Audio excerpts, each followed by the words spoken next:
أما بعد فأعوذ بالله من الشيطان الرجيم بسم الله الرحمن الرحيم إنا أرسلنا نوحا إلى قومه أن أنذر قومك من قبل أن يأتيهم عذاب أليم قال يا قوم إني لكم نذير مبين أن اعبدوا الله واتقوه وأطيعون يغفر لكم من ذنوبكم ويؤخركم إلى أجل مسمى. محترم بزرگوں بھائیو، اللہ تبارک و تعالیٰ کا احسان ہے کہ اللہ تبارک و تعالیٰ نے ہمیں ایمان اور اسلام کی دولت عطا فرمائی، اور اللہ تبارک و تعالیٰ نے ہمیں حضور صلی اللہ علیہ وسلم کی امت کے اندر پیدا فرمایا ہے۔ رمضان سے پہلے حضرت آدم علیہ السلام کا واقعہ آپ حضرات کے سامنے تفصیل کے ساتھ میں آ چکا۔ اس میں بہت ساری باتیں ہمارے لیے تھیں۔ اب حضرت آدم علیہ السلام کے بعد میں جس کو اللہ نے رسول بنا کر بھیجا وہ ہے حضرت نوح علیہ السلام۔ حضرت نوح علیہ السلام کا زمانہ جب آیا تو حضرت نوح علیہ السلام کی بعثت سے پہلے لوگوں کے اندر کفر و شرک پھیل چکا تھا، بت پرستی، اللہ کی نافرمانی، اور تمام لوگ، اکثر لوگ اور پوری کی پوری قوم یہ کفر اور شرک میں اور غیر اللہ کی عبادت میں ملوث ہو چکی تھی۔ حالانکہ زیادہ وقت نہیں گزرا تھا، لیکن پھر بھی چونکہ شیطان اللہ سے وعدہ کر کے آیا تھا کہ میں آدم کی اولاد کو بہکاتا رہوں گا اور ان کو تیرے راستے سے ہٹاتا رہوں گا، تو شیطان ابلیس اپنا کام کرتا رہا یہاں تک کہ پوری کی پوری قوم یہ اللہ کو بھول چکی، اللہ کی عبادت سے بالکل دور ہو چکی۔ جس اللہ نے حضرت آدم علیہ السلام کے ذریعے یہ انسانیت کا سلسلہ شروع کیا، اور حضرت آدم علیہ السلام جب اس دنیا سے چلے گئے تو پھر آپ کی اولاد کے اندر کفر و شرک اور غیر اللہ کی عبادت، بت پرستی یہ شروع ہو چکی، اللہ کی عبادت سے لوگ دور ہو چکے۔ تو پھر اللہ تعالیٰ نے سب سے پہلے حضرت نوح علیہ السلام کو رسالت عطا فرمائی۔ آپ کو اللہ نے رسول بنا کر بھیجا، آپ کو اللہ نے اپنا پیغمبر بنا کر بھیجا۔ رسول کے معنی ہے اللہ کا پیغام پہنچانے والا۔ تو اب چونکہ اکثریت کفر اور شرک میں مبتلا ہو چکی تھی، اللہ کو بھول چکی تھی، اللہ کی عبادت سے دور ہو چکی تھی، اور اللہ کو یہ سلسلہ ایمان، اعمال اور اللہ کی عبادت کا قیامت تک جاری رکھنا تھا۔ تو اس کے لیے اللہ تعالیٰ نے اب نبیوں کا سلسلہ شروع کیا۔ حضرت نوح علیہ السلام کو اللہ تعالیٰ نے اس کے لیے منتخب کیا، اسلام کے لیے، لوگوں کو سمجھانے کے لیے، لوگوں کو کفر اور شرک اور بت پرستی سے نکالنے کے لیے اور اللہ کی طرف بلانے کے لیے اللہ تعالیٰ نے حضرت نوح علیہ السلام کو چنا، اور حضرت نوح علیہ السلام کو اللہ نے لمبی عمر دی، بہت بڑی عمر اللہ تعالیٰ نے حضرت نوح علیہ السلام کو دی، اور آپ نے اپنی زندگی کا پورا حصہ لوگوں کو اللہ کی طرف بلانے میں لگا دیا۔ 1050 سال آپ کی عمر ہوئی حضرت نوح علیہ السلام کی، کہ ہر نبی جو نبی بنتا ہے وہ عام طور پر 40 سال کی عمر میں بنتا ہے، تو گویا 40 سال کی عمر میں تو آپ کو اللہ نے نبی بنایا، اور جب آپ کی قوم پر طوفان کا عذاب آیا جس میں پوری قوم ہلاک ہو چکی تھی ایمان والوں کے سوا، اس طوفان کے بعد حضرت نوح علیہ السلام 60 سال تک اور زندہ رہے، تو 40 سال کی عمر میں نبوت ملی آپ کو، اور طوفان کے بعد 60 سال تک اور زندہ رہے تو 100 سال تو یہ ہو گئے، اور 950 سال تک آپ نے لگاتار دین کی محنت کی، یعنی نبی بننے کے بعد میں لوگوں کو اللہ کی طرف بلاتے رہے، اللہ کی توحید کی طرف بلاتے رہے، یعنی ایک لمبے زمانے تک آپ نے لوگوں کو اللہ کی طرف بلایا، لیکن لوگ تھے کہ آپ کی بات ماننے کے لیے تیار نہیں تھے، کوئی آپ کی بات سنتا نہیں تھا، کوئی آپ کی بات پر عمل کرنے کے لیے تیار نہیں تھا، لیکن آپ آخری وقت تک اللہ کے پیغام کو لوگوں تک پہنچانے میں مسلسل لگے رہے، اور کبھی اس چیز سے نا امید نہیں ہوئے۔ جتنے بھی لوگوں نے آپ پر ایمان قبول کیا آپ کے ہاتھ پر اور آپ کی بات کو مانا، چاہے ان کی تعداد بہت کم تھی، لیکن آپ نے ان پر صبر کیا کہ جو بھی میری بات مان لے وہ اچھا ہے، چونکہ کام اللہ کا تھا، اللہ نے آپ کو اسلام کے لیے منتخب کیا اور آپ اپنا فریضہ بخوبی انجام دے رہے ہیں۔ اب کوئی مانے یا نہ مانے اس کی حضرت نوح علیہ السلام نے فکر نہیں کی، اور آج ہمارا حال تو کیا ہے کہ ہم کسی سے 1 مرتبہ کہتے ہیں، 2 مرتبہ کہتے ہیں، 10 مرتبہ کہتے ہیں، اگر وہ نہیں مانتا تو ہم چھوڑ دیتے ہیں۔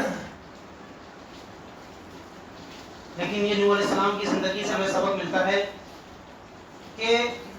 آخری وقت تک آدمی کو اللہ کا پیغام دوسروں تک پہنچاتے رہنا چاہیے، اور اس بات کی فکر کیے بغیر کہ کوئی ہماری بات مانے یا نہ مانے، اس لیے کہ مانے گا تو وہ اس کا خود کا فائدہ ہے۔ اللہ کا پیغام جو پہنچاتا ہے وہ اپنا فریضہ ادا کرتا ہے، اور اب جو نبی کی بات پر یقین کر کے عمل کرتے ہیں تو خود عمل کرنے والوں کا اس میں فائدہ ہے، اور جو نہیں کرتے خود ان کا نقصان ہے۔ اس لیے نوح علیہ السلام نے مسلسل 950 سال تک بغیر اس چیز کی فکر کیے ہوئے کہ لوگ میری بات نہیں مانتے، لگاتار جو ہے 950 سال تک آپ نے محنت کی۔ قرآن کریم میں اللہ تعالیٰ نے آپ کے نام سے مستقل ایک سورت ذکر فرمائی ہے، یہ اس بات کی علامت ہے کہ آپ کی محنت اور آپ کی دعوت اور آپ کا لوگوں کو بلانا یہ اللہ کو کتنا پسند ہے کہ آپ نے حضرت نوح علیہ السلام کے نام سے اللہ تعالیٰ نے قرآن کریم جیسی عظیم کتاب کے اندر ایک مستقل سورت 29ویں پارے میں سورہ نوح کے نام سے ذکر فرمائی، اور اس میں آپ کی محنت کا ذکر کیا، کس طریقے سے آپ نے لوگوں کو سمجھایا، کس طریقے سے جو ہے آپ نے لوگوں کو اللہ کی طرف بلایا، وہ ساری باتیں اللہ تعالیٰ نے اس سورت کے اندر ذکر فرمائی۔ تو اللہ تعالیٰ نے فرمایا اِنَّا أَرْسَلْنَا نُوحًا إِلَىٰ قَوْمِهِ، کہ بے شک ہم نے حضرت نوح علیہ السلام کو ان کی قوم کی طرف بھیجا، ان کو ہم نے نبی رسول بنا کر ان کی قوم کی طرف بھیجا، اور ان کو کس بات کا حکم دیا؟ اللہ تعالیٰ فرماتے ہیں کہ ہم نے اپنے نبی حضرت نوح علیہ السلام کو اس بات کا حکم دیا کہ آپ اپنی قوم کو ڈرائیے کہ اللہ کی نافرمانی کرنے پر کیا عذاب ہے، گناہ کرنے پر کیا سزا ہے، اور اللہ کے احکامات کو ٹھکرانے پر کیا عذاب ہے، جہنم کا عذاب کیسا ہے، آخرت کا عذاب کیسا ہے، ان ساری چیزوں سے اپنی قوم کو ڈرائیے۔ کب تک ڈراتے رہیے؟ اللہ نے فرمایا من قبل انا ارسلنا نوحا الى قومه ان انذر قومك من قبل ان ياتيهم عذاب الیم، ان کے پاس دردناک عذاب آنے سے پہلے یعنی جب تک آپ کی قوم پر عذاب نہ آئے اللہ کا، تب تک آپ انتظار کریے اور اپنی قوم کو ڈراتے رہیے۔ یہ بات اللہ نے پہلے ہی بتا دی کہ آپ کی قوم پر اللہ کا عذاب آئے گا، اس لیے کہ اللہ کو تو بات تک کی بات معلوم ہے، اللہ کے علاوہ کسی کو بات کی بات کا خبر نہیں ہوتی۔ تو اللہ نے حضرت نوح علیہ السلام سے پہلے ہی فرما دیا کہ آپ کو اپنا کام کرتے رہنا ہے اور آپ کو اپنی قوم کو ڈراتے رہنا ہے، کب تک؟ جب تک ان پر اللہ کا عذاب نہ آ جائے. یعنی اللہ نے ایک وقت متعین کر رکھا ہے، جب وہ وقت آ جائے گا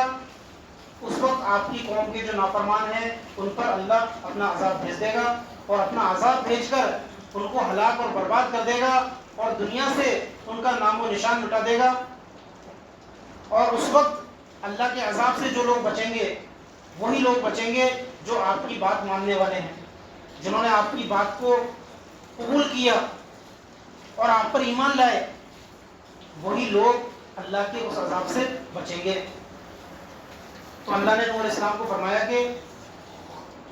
یہ مت سوچو سال 2 سال 100 سال 200 سال نہیں، جب تک اللہ کا عذاب نہ آ جائے تب تک آپ کو یہ کام کرتے رہنا ہے اور میرا پیغام میرے بندوں تک پہنچاتے رہنا ہے.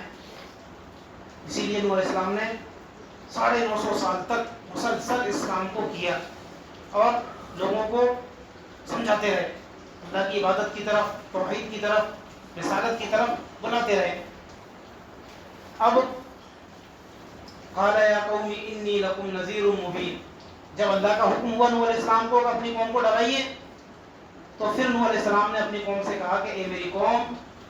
میں تمہارے لیے بالکل کھلا ہوا واضح طور پر ڈرانے والا ہوں. یعنی مجھے اللہ نے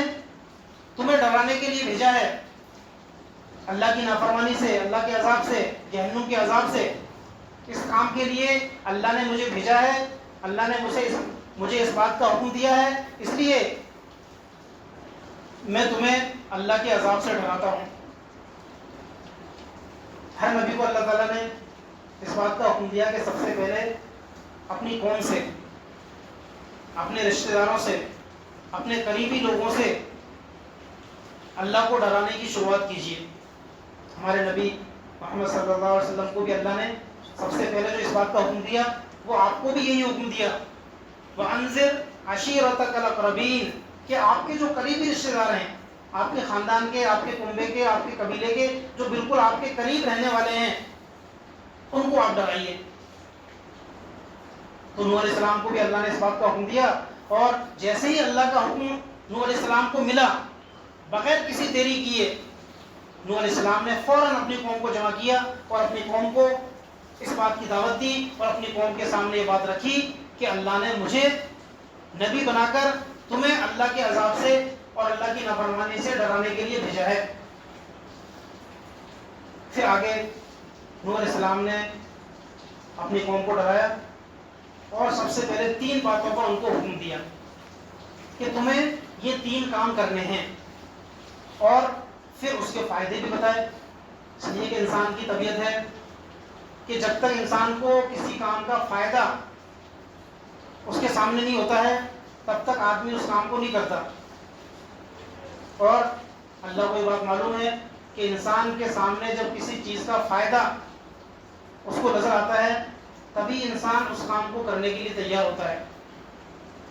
تو نوح علیہ السلام نے اپنی قوم کو 3 باتوں کا حکم دیا اور اس کے پھر فائدے بتائے. 2 فائدے اس کے بتائے کہ اگر تم یہ 3 کام کرو گے تو اللہ تبارک و تعالیٰ تمہیں یہ قیمتی فائدے دے گا. تو سب سے پہلے حکم اللہ نوح علیہ السلام نے کیا دیا اپنی قوم کو؟ انی عبد اللہ، کہ اللہ کی عبادت کرو. یعنی جس کفر اور شرک میں اور بت پرستی میں اور غیر اللہ کی عبادت میں جو تم مبتلا ہو اور جو تم اللہ کی عبادت سے دور ہو چکے، ان تمام چیزوں کو چھوڑو اور صرف ایک اللہ کی طرف آؤ. ایک اللہ کی طرف آؤ جو بالکل اکیلا ہے،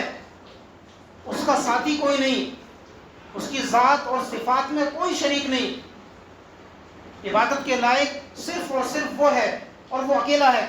اسی ایک اکیلے اللہ کی عبادت کرو. تو سب سے پہلا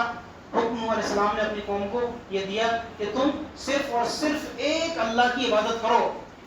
ابھی تم جو ہزاروں کی عبادت کر رہے ہو ان تمام کو چھوڑو اور صرف ایک اللہ کی عبادت کرو. دوسرا حکم کیا دیا؟ وَاتَّقُوهُ، اور اسی سے ڈرو. یعنی تمہیں ڈرنا صرف اللہ سے ہے، اس لیے کہ کرنے دھرنے والی ذات صرف اللہ کی ہے، نفع نقصان پہنچانے والی ذات صرف اللہ کی ہے. اللہ کے علاوہ کوئی بغیر اللہ کے حکم کے کسی کو نہ کوئی نفع پہنچا سکتا ہے نہ نقصان پہنچا سکتا ہے. اس لیے نور اسلام نے دوسرا حکم اپنی قوم کو یہ دیا کہ تمہیں ڈرنا صرف اور صرف اللہ سے ہے. یعنی تمہارے دل میں خوف صرف اللہ کا ہونا چاہیے. اللہ کے علاوہ سارے انسان ایک جیسے ہیں, سب اللہ کے بندے ہیں, تو ان سے ڈرنے کی کیا ضرورت ہے؟ یہ تمہارا کچھ نہیں بگاڑ سکتے. بگاڑنے والا بنانے والا صرف ایک اللہ ہے, اسی سے ڈرو. اور تیسرا حکم دیا وہ اطیعون, اور میری اطاعت کرو, میری فرما برداری کرو, میرے بتائے ہوئے طریقے پر چلو. یہ 3 کام نور اسلام نے اپنی قوم کو بتائے. آگے پھر اس کے جو فائدے ہیں وہ فائدے بھی بتائے, وہ فائدے بھی انشاءاللہ آئندہ بتائے جائیں.